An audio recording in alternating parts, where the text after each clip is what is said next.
Forest Trains is a story-driven first-person shooter set in a post-apocalyptic Paris. You are going to explore, investigate, and survive in a city overtaken by the forests. It will set traps on your way, and the environment will react to your actions.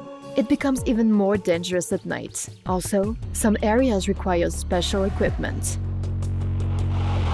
In the game design, we focus on playthrough variability and the player's freedom of choice. In this video, we'll demonstrate this using one of the in-game missions about two factions' conflict as an example. We'll help the Citizens faction, which is focused on mutual help and cooperation, fight NQA, a bandit-like faction of mercenaries who go against them and have captured their scout leader Remy. Let's see different scenarios of how the mission could be accomplished. The first option is a direct assault together with a squad. Here, the best weapons are those upgraded for combat, switch scopes, extended barrels, and faster reload speed. You might use the Citizen Squad for backup, but keep in mind losing members affects your relationship with the faction. Shoot the roots to trigger the forest aggression, and use them as a cover.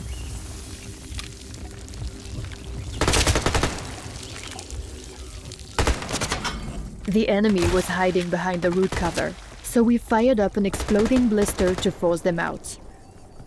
The path is blocked by blade grass, cutting anything that moves. A tourniquet helps. That's why we attack from the flank. This helps us eliminate several enemies. You can't peek from cover. However, a bullet-reflecting bush can help you hit nearby targets.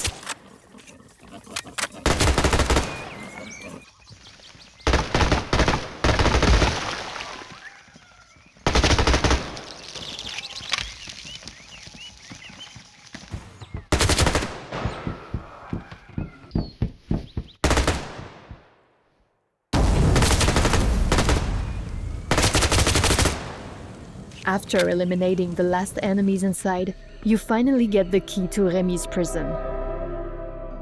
Stealth is an alternative way to complete the mission. The night is the best time for this. A suppressor, a 4x scope, and recoil reduction. That's a good set to silently take out your enemies. At night, everything changes. The creatures become active, and the scouts have returned to base, so you can't rely on their help.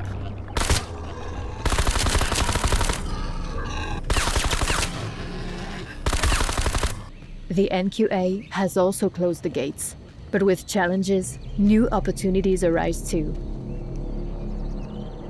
While exploring the street, you spot a way over the fence, but you can't simply jump there.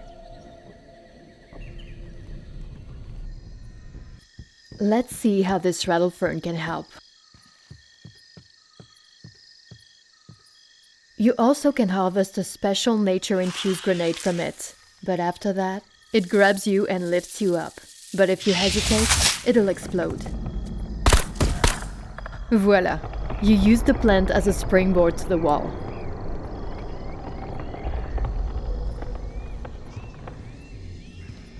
The grass that blocked the passage before now helps you take down the guard unnoticed.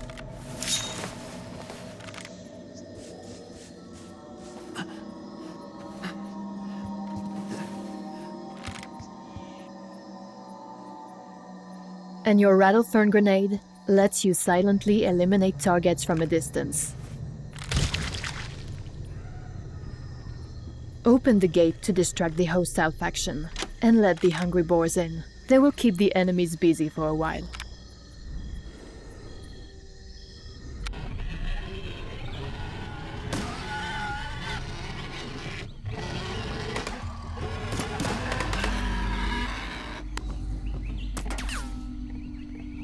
Trigger rattlefern to activate the trap and keep control over the ground floor.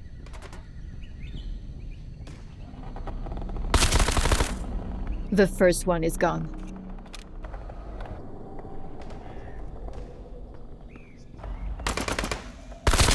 And the second is gone too.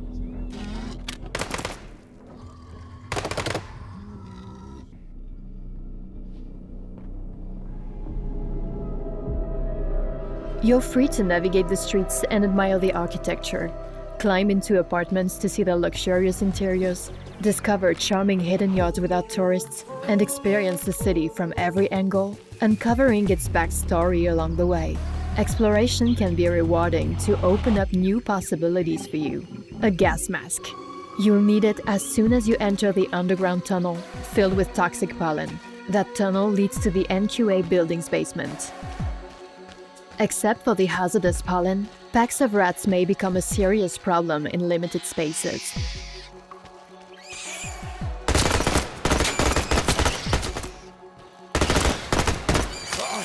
Additionally, shooting in the pollen-filled spaces will damage your weapons.